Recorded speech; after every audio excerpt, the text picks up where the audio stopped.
मेरी सोंजनी तगान में शादी हुई है। मेरी सास अभी वर्तमान में प्रधान है और मैं दिल्ली में रहती हूँ फिलहाल, लेकिन मेरे पति भी वहाँ पे ही रहते थे। और मेरी पहली बेटी हुई दिल्ली में ही। उसके बाद में मेरे साथ मारपीट करनी शुरू कर दी कि बेटी हुई है, बेटी हुई है। फिर मेरी दूसरी भी बेटी होगी, तो उसकी वजह से फिर और ज़्यादा मारपीट और ज़्यादा मुझे प्रताड़ित करा इन लोगों ने।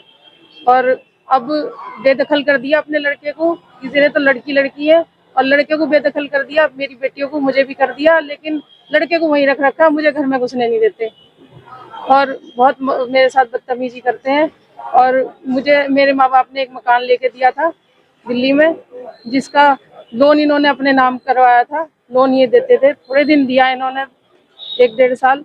उसके बाद में ये मुझे वहाँ से छोड़ के अपनी माँ के पास आके भाग गया है। और अब 20,000 रुपये का लोन मेरे पापा चुका रहे और मैं अपने बच्चों को कैसे कैसे पेट भर रही हूँ। अभी 19 लाख का लोन उस पर और रह रहा है मकान पे। और यहाँ गांव में सबसे ये बोलते हैं कि हमने लोन दे दिया, हमने मकान लेके दे दिया, ऐसे 50 लाख का मकान हमने दे दिया। अभी तक उसका लोन चालू है, अभी तक भी 20 लाख रुपए उसके और भरने हैं। और मैं यहाँ आने की कहती हूँ, मैं उनको बोलती हूँ तुम मेरे पास आ जाओ, मेरे पास नहीं आते।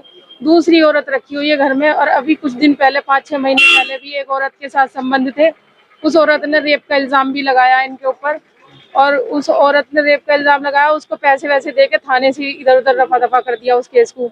और पता नहीं कितनी औरतों के साथ संबंध है।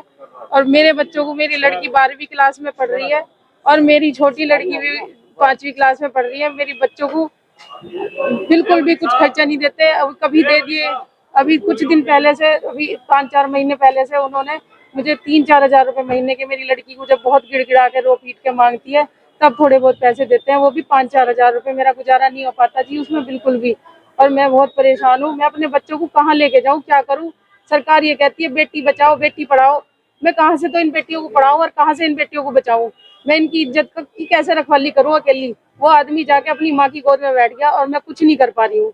और मेरे साथ ये पुलिस वाले भी बदतमीजी करते हैं। ये मेरी बिल्कुल बात नहीं सुनते, कोई भी पुलिस वाला बात नहीं सुनता, सब उसके पास आ जाते हैं। सास भी तुम्हारी एक जिम्मेदार महिला है, मेरी सास गांव की प्रधान है, लेकिन कोई जिम्मेदारी नहीं है उसे, कोई इंसाफ नहीं कर रही है। मेरी सास कोई इंसाफ नहीं कर रही है, वो अपना इंसाफ कर रही है, बस अपने पैसे कमा रही है लोगों से ले लेके। मुझे नहीं पता वो कहाँ से पैसे ला रही है। और जमीनें खरीद रहे हैं, खूब वहाँ पे ऐश कर रहे हैं, गाड़ियों में बैठे हैं, गाड़ियों में घूम रहे हैं, बुलेट पे घूम रहे हैं। किसी और लोगों के नाम से बुलेट ले रखी है, अपने रिश्तेदारों के, अपनी बहन के पतियों के नाम से उन्होंने बुलेट और गाड़ियां खरीद रखी, ताकि मैं कुछ कर ना सकूं।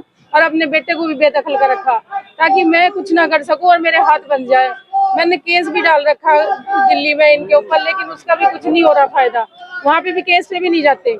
आज भी मेरी तारीख है यहाँ पे, आज भी मैं यहाँ कप्तान साहब के पास आई हूँ कि मेरी कोई हेल्प करी जाए, मेरी कोई हेल्प करी जाए बस। अच्छा, ठीक।